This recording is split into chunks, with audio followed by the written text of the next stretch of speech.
अभी इस पूरे कार्यकाल में ये जो पूरी डिक्लेरेशन करके हम जन सुनवाई करते हैं, तो इस जन सुनवाई का नंबर है 193। 193 जन सुनवाई इस 3 साल के कार्यकाल में हुई है, जिसमें लगभग 10 महीना कोविड का समय गया है। तो इसके माध्यम से मैं आपको एक चीज और बताना चाहूंगी कि हमने पूरे छत्तीसगढ़ में इस 2.25 साल के समय में लगभग 4 दौरा पूरे जिलों का कर लिया है। पूरे प्रदेश के सभी जिलों का 4 दौरा हो चुका है।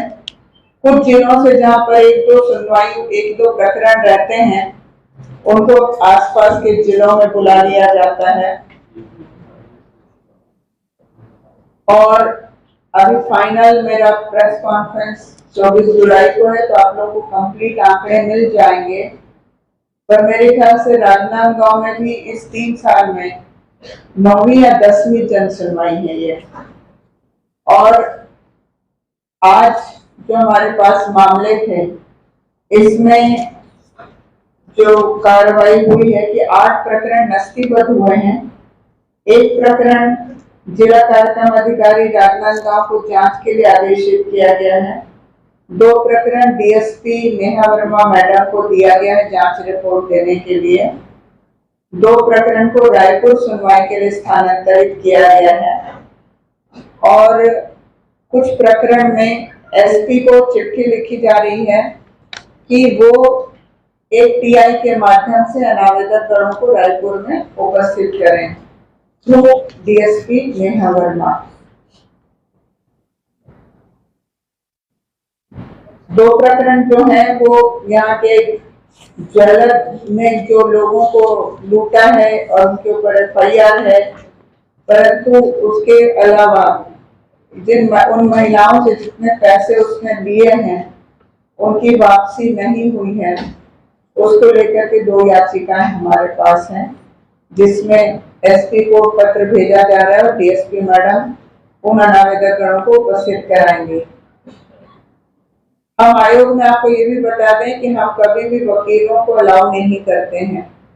वजह यह है कि आयोग में महिलाओं को केवल एक एप्लीकेशन देना होता है। निःशुल्क और त्वरित न्याय के मोटो पर हम काम करते हैं। कभी यदि कोई पक्षकार बोलने में एकदम असमर्थ हो तो उसकी तरफ से कोई भी व्यक्ति बात रख सकता है। केवल ऐसे जालसाज लोगों की तरफ से वकील को हम उपस्थिति देकर के प्रकरण को लिंगर ऑन बिल्कुल भी नहीं करते हैं। एक प्रकरण में आवेदिका की तरफ से उनके पिता उपस्थित हुए और कमिश्नर राजनांदगांव नगर निगम को पार्टी बनाया गया था। कमिश्नर की तरफ से यहाँ पर अधिकारी उपस्थित हुए थे। उन्होंने जानकारी दिया कि राष्ट्रीय उपभोक्ता आयोग में आवेदिका ने अपील कर रखी है, पर चूंकि आवेदिका ने खुद ही अपना प्रकरण वापस लेना चाहा और उसकी तस्दीक बैठे अधिकारियों ने की कि आवेदिका के पिता हैं, इस आधार पर उस प्रकरण को नस्तीबद्ध किया गया है कमिश्नर राजनांदगांव को, जिसमें पार्टी बनाया गया था। एक प्रकरण है जिसमें पशु चिकित्सक डॉक्टर के खिलाफ उसके अधीनस्थ कर्मचारी तंग कर रहे थे लगातार। इस प्रकरण में पिछली सुनवाई में प्रमुख सचिव पशुपालन विभाग को एक पत्र भेजा गया था और उन दोनों कर्मचारियों को राजनांदगांव के पुराना जिला क्षेत्र से बाहर स्थानांतरण करने के लिए अनुशंसा की गई थी, पर उस पर अभी तक एक्शन नहीं हुआ है। तो उसमें पुनः पत्र एक भेजा जाएगा और टाइम लिमिट दी जाएगी कि ऐसे अनावेदकरणों को किसी अन्य स्थान पर हटाया जाए जब आवेदिका को लगातार परेशान कर रहे हैं। एक प्रकरण में थाना प्रभारी जामुल को पत्र भेजा जाएगा अनावेदक को एक एएसआई के माध्यम से उपस्थित रखने का। एक प्रकरण में जमीन बंटवारे का मामला था, लगभग 1.25 साल पहले लगाया गया था, पर आवेदिका आज अनुपस्थित थी। उसके बेटे ने कहा कि हमारा बंटवारा हो चुका है, उसके दस्तावेज उपलब्ध कराएंगे वो यहाँ जिला कार्यक्रम अधिकारी को, और उनकी नोटशीट के आधार पर प्रकरण नस्तीबद्ध कर दिया जाएगा। एक आवेदिका आई थी जिसने कहा कि थाना कोतवाली में उसकी फाइल दबी हुई थी, 1 साल बाद जब मिली तो उसने कार्रवाई किया है, और उसमें कमिश्नर राजनांदगांव के रीडर कोई सोनी जी है, शायद सोनी बताया ना उसने, उन्होंने एक सुलहनामा बनवाया है, पर उस लेडी को उसका पैसा नहीं मिला है। तो उसे समझाइश दिया है कि ये प्रकरण रायपुर सुनवाई में रखा जाए, और जो रीडर ने सुलहनामा बनवाया है उसको भी वो पक्षकार के रूप में जोड़े, ताकि उसके ऊपर भी एक्शन लिया जा सके कि फर्जी सुलहनामा क्यों बनवाया। ये आज के मामले जो हमारे पास उपस्थित थे। इसके अतिरिक्त मैं आपको एक दो जानकारी और दे देती हूँ मेरे कार्यकाल की। आप लोगों ने यहाँ मुख्यमंत्री महतारी न्यायालय आया था, देखा होगा। तो डीएमएफ फंड से जो राशि हमें मिली थी, जिस जिले से जितनी राशि मिली थी, कहीं से 5 लाख, कहीं से 10 लाख, तो उन जिलों में जहां से 10 लाख मिले वहां 14 से 16 दिनों तक मुख्यमंत्री महतारी न्यायालय चला, और हर जिले में हर दिन कम से कम 4 से 5 जगह पर।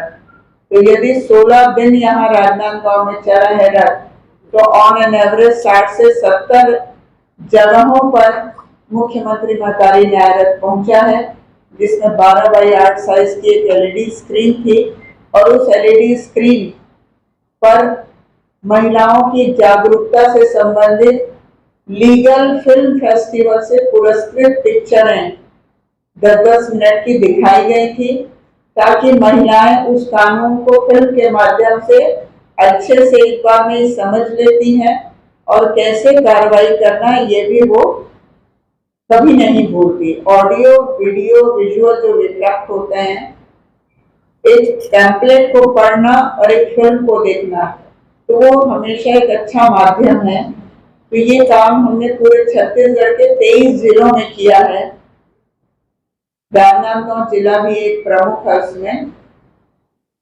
इसके बाद हमारा 4 संभागों में बस्तर, सरगुजा, दुर्ग और बिलासपुर में 4 संभाग स्तरीय प्रशिक्षण शिविर हुए, जो 4 बिंदुओं पर था। महिलाओं के साथ लैंगिक उत्पीड़न पे, महिलाओं के साथ होने वाले अपराधों के बारे में, साइबर क्राइम के बारे में, और कार्यस्थल पर यौन उत्पीड़न के बारे में। इन 3-4 विषयों पर 2 प्रवक्ता रायपुर से फिक्स थे, और 2 स्थानीय लेवल के जो जानकार थे, एक्सपर्ट, उन लोगों ने प्रशिक्षण दिया है। 3 दिन भर का हमारा एक प्रशिक्षण शिविर हुआ, और रायपुर में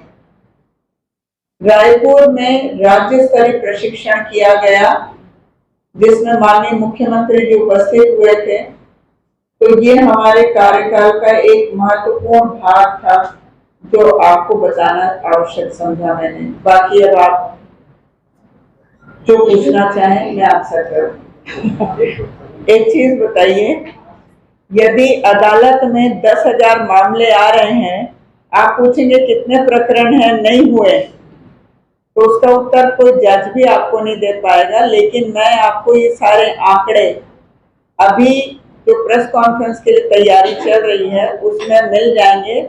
मैं आपको दावे के साथ कह सकती हूँ कि मेरे आयोग में जितने एप्लीकेशन आ रहे हैं, जिस रफ्तार से आ रहे हैं, फिर भी मैं मोर देन 50% केसेस सॉल्व कर चुकी हूँ।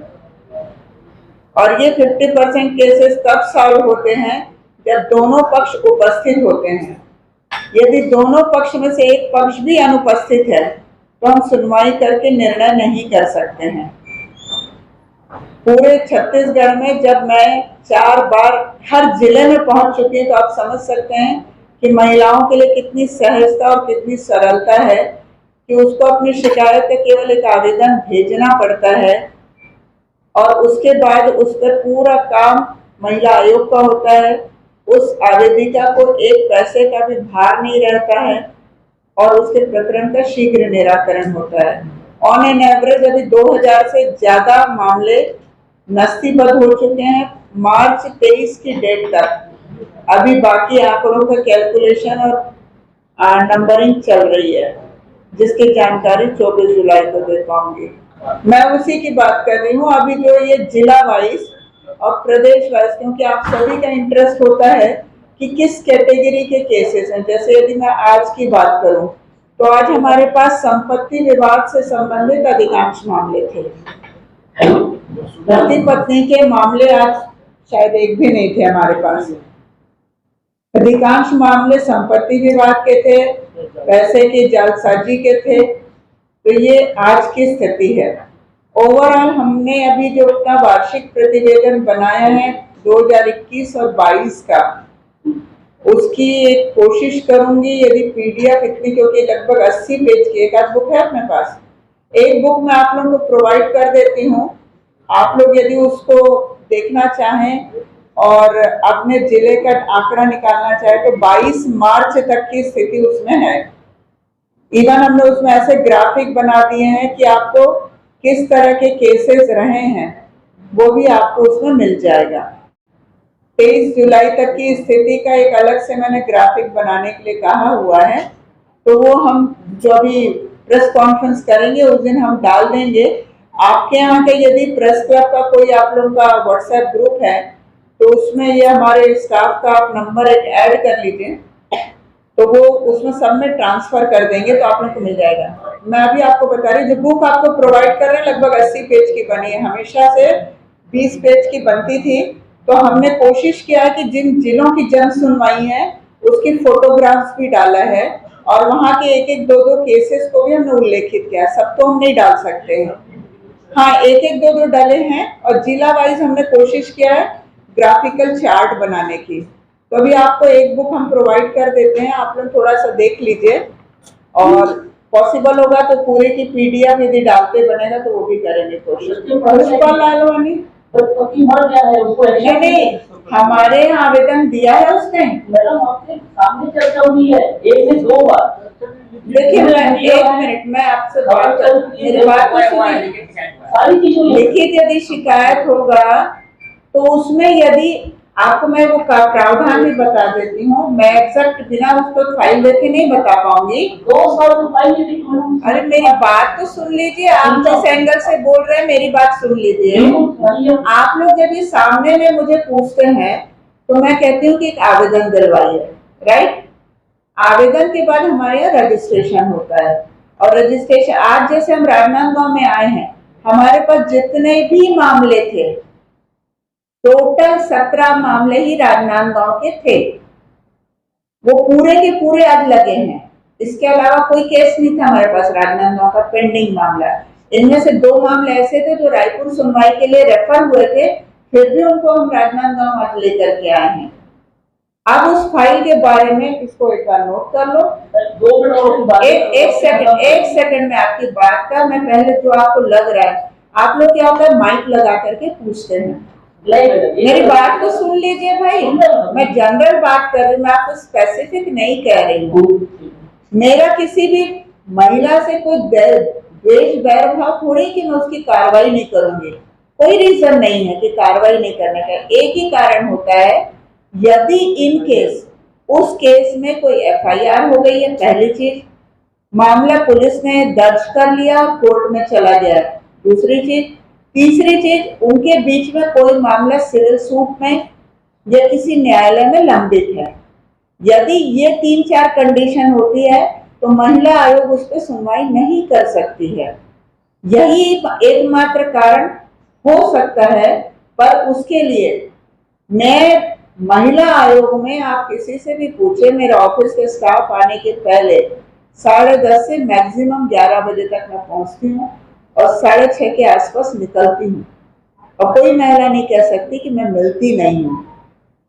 हाँ, यदि मैं किसी कोर्ट में बाहर गई हूँ तो पॉसिबल नहीं उससे मिलना। मैं आप लोगों से कहूंगी, आपसे ही कहती हूँ, आप जब रायपुर आए आप खुद उसे लेके आ जाएं, जो फाइल है और उसका एप्लीकेशन, और मुझे बता देगा। मैं आज रात भी हूँ, उनका एप्लीकेशन बता दीजिए, मैं भी ट्रेस करवा के पीडीएफ मंगवा लेती, उससे ज्यादा तो मैं आपको इसका डोमेस्टिक वायलेंस में भी लगा हुआ था, ये देखिए कोर्ट में, और संपत्ति विवाद भी शायद पेंडिंग है। इसलिए बच्ची का क्या होगा? बच्ची महिला की कैटेगरी में आएगी, तो कोर्ट खत्म हो गया, तो कोर्ट में चला गया। मैं वही तो आपको मैंने ये तो अभी बता रही, मैंने पहले ही कहा। नहीं बात अच्छा लगा, बच्ची अरे आप मेरी बात नहीं समझ रहे हैं। यदि किसी भी मैटर, अरे मेरी बात तो सुन लीजिए, हम लोग सारे पत्रकार मेरी बात सुनेंगे कि नहीं आप? मैंने क्या कहा, महिला आयोग के एक्ट में यदि लिखा है संबंधित पक्षकार सिमिलर होने की स्थिति में यदि उनके बीच कोई भी मामला न्यायालय में लंबित है या पुलिस थाने में लंबित है तो आयोग उसमें सुनवाई नहीं कर सकता है। तो हम कानून से वहां पर बंधे होते हैं। आज भी हमने 1-2 मामले में यही ऑर्डर शीट लिखवाई है कि इनका मामला न्यायालय में चला गया है। हम चाह करके भी नहीं कर सकते कि न्यायालय और हमारे बीच हम कॉन्फ्लिक्ट थोड़ी पैदा करेंगे। बस आगे आप लोगों को और कुछ पूछना तो बताएं। सवाल किया है मैंने, एक्चुअल में ऐप की लॉन्चिंग 12 मार्च को माननीय मुख्यमंत्री जी से करा दिया है, पर उसमें कुछ करेक्शन रह गए हैं, तो करेक्शन का काम चल रहा है। और हमारी जो वेबसाइट है उसको पूरी तरीके से हमने मॉडिफाई किया है। तो वो जो एनआईसी का हमारा एक वेबसाइट बना है उसमें कुछ टेक्निकल चीजें आ रही हैं। जैसे ही वो पूरा हो जाएगा तो हम कोशिश करेंगे कि इस नए कार्यकाल में लोग मोबाइल ऐप पर अपनी एप्लीकेशन डाल सकेंगे, अपने केसेस की एक्चुअल प्रोग्रेस रिपोर्ट जान ले सकेंगे और क्या कार्रवाई की जा रही है ये भी उनको जानकारी मिल जाएगी। मैं पहले एक का जवाब दे देती हूँ। मैंने अपने पहले कार्यकाल का कभी भी आंकड़ा या उनकी गलती निकालने की कोशिश नहीं किया और ना ही मैंने उसमें अपना समय डाला। सिर्फ इतना बता सकती हूँ कि जब मैंने कार्यभार 23 जुलाई 2020 को ज्वाइन किया था उस समय जो मुझे मिला था 582 मामले पेंडिंग थे और आज की तारीख में मेरे पास मेरे ख्याल से 2000 से ऊपर मामले पेंडिंग हैं और 4000 से ज्यादा मामले एनरोल हो चुके हैं। 2000 से ज्यादा मामले नस्तीबद्ध हो चुके हैं। हाँ, एक चीज और कह सकती हूँ कि जिस पैटर्न में छत्तीसगढ़ राज्य महिला आयोग का काम चल रहा है और पूरे देश में इस तरीके से आयोग की जन सुनवाई किसी भी राज्य में नहीं हो रही है, उसके पीछे एक वजह है। आयोग में बैठ के हम सुनवाई करते हैं परंतु कहीं पर जिला प्रशासन का सहयोग नहीं मिलता, कहीं पुलिस प्रशासन का नहीं मिलता, या कई अध्यक्षों को कानून की जानकारी नहीं है कि उसको कैसे इम्प्लीमेंट करना है। इवन मेरे कार्यकाल में अभी राष्ट्रीय आयोग की अध्यक्ष रेखा शर्मा जी आई थी। जब उनको मैंने अपने यहाँ की गई कार्रवाई के बारे में बताया तो उन्होंने कहा कि आप ये नहीं कर सकती, आप वो नहीं कर सकती। मैंने कहा हम सब कर सकते हैं। तो बोले कैसे कर रहे, दिखाइए। तो मैंने उनको 3-4 फाइलें लेटेस्ट ला के दिखाई कि जहाँ पर म्यूचुअल कंसेंट से डिवोर्स के लिए भी लोगों को राजी कर रहे हैं, परिवार जब टूटने से बचा रहे हैं तो उनका भी एग्रीमेंट कर रहे हैं, पत्नी को भरण पोषण दिला रहे हैं, दहेज का सामान वापस दिला रहे हैं और हस्बैंड से जो वन टाइम एलिमनी है वो दिला रहे हैं, बच्चों को भरण पोषण दिला रहे हैं, बच्चे छीन कर जो ले जा रहे हैं वो भी दिला रहे हैं। तो उन्होंने कहा कि आपको तो हाई कोर्ट में चैलेंज कर दिया जाएगा। तो मैं आप लोगों की जानकारी के लिए बता दूं कि ये जो 4-4.5 हजार मामले हमारे यहाँ आए हैं उनमें अभी तक की स्थिति में शायद 13 या 14 मामले हाई कोर्ट में अपील में गए हैं। उनमें भी अधिकांशतः जो मामले हैं जो हाई प्रोफाइल पदाधिकारी या प्रशासनिक अधिकारी, पुलिस अधिकारी हैं, उन्होंने चैलेंज किया हुआ है ताकि महिला आयोग आगे कार्रवाई न करे। और उनमें से भी किसी भी एक भी मामले में हाई कोर्ट ने अभी तक महिला आयोग को स्टे नहीं दिया है, स्टे नहीं दिया है और ये भी नहीं कहा कि आप उपस्थित हों। औपचारिक रूप से जो नोटिस आता है हमारे वकील जाके उपस्थित होते हैं, परंतु महिला आयोग के किसी भी एक्शन पर आज तक माननीय उच्च न्यायालय बिलासपुर ने कोई रोक नहीं लगाई है। आपको सिर्फ एक चीज और कह देती हूँ, माननीय हाईकोर्ट जस्टिस ने ये तक कहा है कि जो काम आप स्पीडी और समरी ट्रायल करके निपटा रहे हैं, महिलाओं को रिलीफ दे रहे हैं, उतना हम उच्च न्यायालय में भी नहीं दे पाते, क्योंकि वहां तक हर गरीब और मजलूम व्यक्ति नहीं पहुंच पाते हैं। हाईकोर्ट जाने के लिए भी किसी व्यक्ति को कम से कम गिरी से गिरी हालत में 15, 20, 25 हजार खर्च करना पड़ता है, वकील रखना पड़ता है, जाना पड़ता है। और हमारे आयोग में हम रायपुर ही नहीं बुला रहे उनको। मैं सुकमा भी गई हूँ, बीजापुर भी गई हूँ, नारायणपुर भी गई हूँ, जहां से मुश्किल से एक दो मामले थे। तो मैं हर जिले तक पहुंच रही हूँ और वहां पर आप जैसे मीडिया के साथी जो समाचार छापते हैं, उससे अवेयरनेस बढ़ रही है। तो अब महिलाएं न्यायालय नहीं जा करके और थाना नहीं जा करके प्राथमिकता महिला आयोग को दे रही हैं। नहीं, देखिए, ये मेरे जानकारी में नहीं आया है और मैं हर बार जहां पर भी आती हूँ, मैं आप सभी साथियों से भी कहती हूँ कि यदि ये सामान मेरे पास, यदि कोई आप लोगों का वेब पोर्टल का, ये न्यूज का भी आप लोग मुझे बता करके व्हाट्सएप कर दें, बता करके, स्पेशली इसलिए कह रही हूँ कि मैं व्हाट्सएप 40-50 एक सेकंड, ये समाचार जो प्राथमिकता से चले। अरे मेरी बात तो सुन लीजिए। जो एडिशन आपके राजनांदगांव का होता है वो रायपुर के पेपर में नहीं आता है, आप लोगों को भी मालूम है। रायपुर की जो सारी न्यूज आपके राजनांदगांव में नहीं आती है। तो आप में से जो भी पत्रकार साथी चाहें, मुझे कृपया फोन कर दें या मेरे मोबाइल पे SMS कर दीजिए कि मैडम ये मैंने न्यूज भेजा, व्हाट्सएप पे चेक करके स्वतः संज्ञान में ले लें। आप लोगों की जानकारी के लिए एक चीज अभी बता देती हूँ कि आज ही सुबह मैंने मणिपुर वाले मामले में IPC में वो क्या था 1-1, तो उन्होंने पूछा इसमें वकील होने के नाते क्या हो सकता है। तो मैंने कहा Manipur high court suo motu cognizance ले सकते हैं और chief justice of India suo motu cognizance में ले सकते हैं। और मेरा बयान चलने के कुछ घंटे में honourable supreme court chief justice ने उसको सुओ मोटो कॉग्निजेंस में लिया है।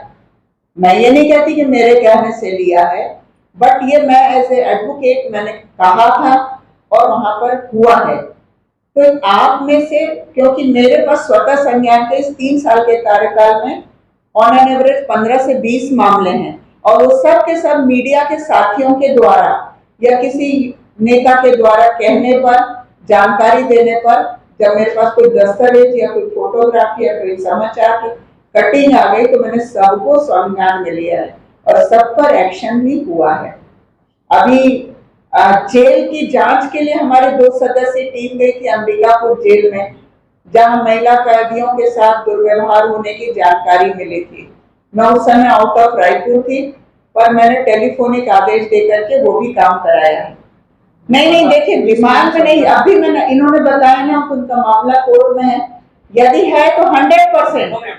अगर कोर्ट में है तो मामला को सुनवाई नहीं करना था, पहले ही कुछ कर दिया चाहिए था। अरे भाई, पहले कैसे पता चलेगा आवेदन लगाते ही? 4-5 बार रायपुर गई है, उनके परिवार वालों को बुलाया गया, पुष्पा लालवाड़ी बाहर बैठी है, अभी पुष्पा लालवाड़ी बाहर बैठी आपसे मिलने, उनके चेहरे का परिचय है कि 4 बार आपको लगातार एक ही बहस भी नहीं है हम लोग को पक्ष। इसके बाद भी अगर दिमाग कुछ नहीं है तो अरे भाई, एक चीज बता, सुनिए मेरी बात, हर आदमी की कैपेसिटी होती है। आप जस्ट नाम लेंगे, मेरे पास, मैंने कहा ना 4 से 5 हजार मामले हैं।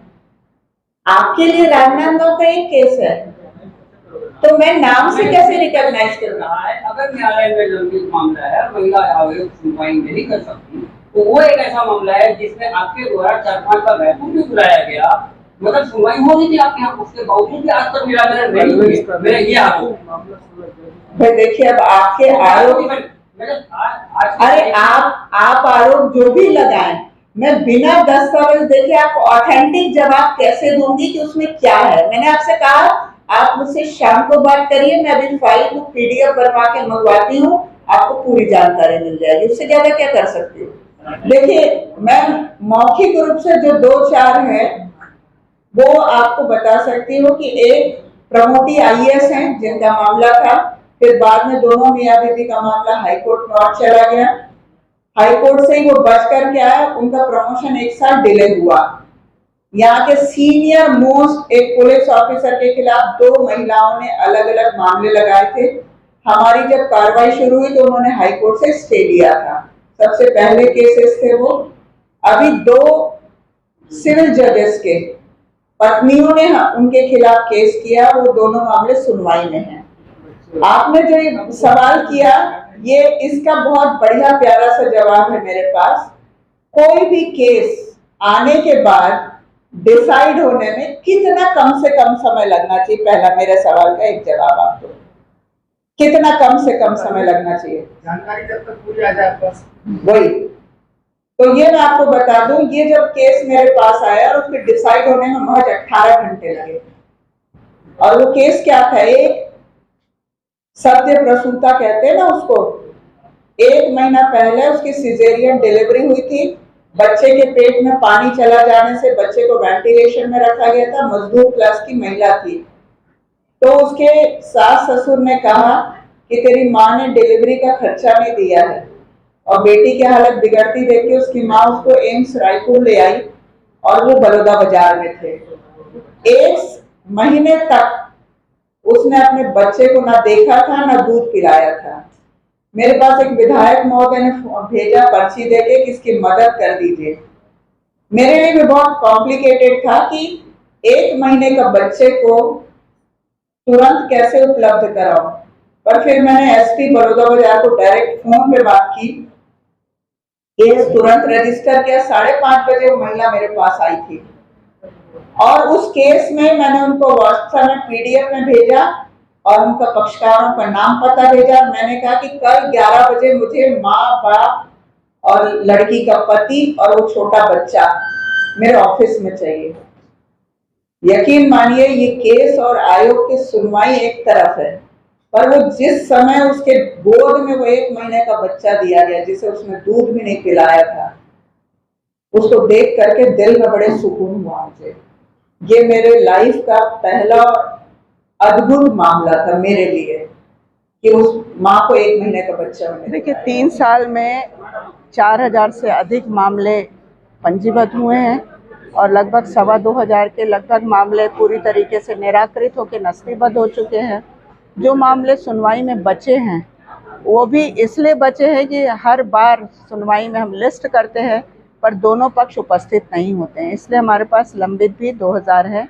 पर मैं कह सकती हूँ कि किसी भी न्यायालय में जो पेंडिंग मामले हैं और जो पंजीबद्ध मामले हैं, 50% से अधिक क्विक रिलीफ मिलने के बहुत कम मौके होंगे।